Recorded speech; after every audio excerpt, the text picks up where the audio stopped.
let's talk about getting to the gun, right? In terms of getting to the gun, what I want to work on is I want to work on moving my hands. And one of the things that I want you to focus on, I'll give you a couple different angles, is when I am reacting to timer, when one of my hands moves, they both move. So I like to move both of my hands at the same time. When I do that, I'm actually taking my support hand and driving it to somewhere on center line of my body, right? Where my support hand is getting ready to receive the handgun or to index under the trigger guard of the handgun. And then my strong hand is actually going to drive up the back strap of the gun. So this is the first tip I'm going to give you. When I index and touch the gun, I make contact with the web of my hand, right? And normally it's just inside the web of my hand on this portion of the grip.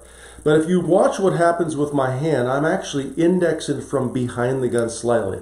Meaning I'm not driving the hand on top of the beaver tail or on top of the grip. I'm coming in slightly from behind the handgun, right? The reason I'm doing that is I can take that hand and then drive it aggressively and high on the grip of the handgun itself, and I get a nice consistent grip every single time versus coming down on top of the gun where sometimes I get a lower grip and sometimes maybe I miss and I hit the tang or the beaver tail of the firearm itself, right? Matter of fact, I actually got that tip from Eric Raffel years ago in a class, so thank you to Eric Raffel, multiple time world champion. He said, Mike, come in behind the gun on the draw process. So when you do this, I'm coming in behind the gun. Now, when I index the gun, a couple things. It's almost like you're making that air gun, like if you have your finger out and your thumb up. So when I drive the hand on the handgun, my finger stays out and off the trigger and out of the trigger guard, and that thumb stays high flagged. So I say a high flag thumb, meaning the thumb is flagged in a position where it's going to facilitate me getting the second hand on the gun. And we'll talk about the safety here in a second. So when you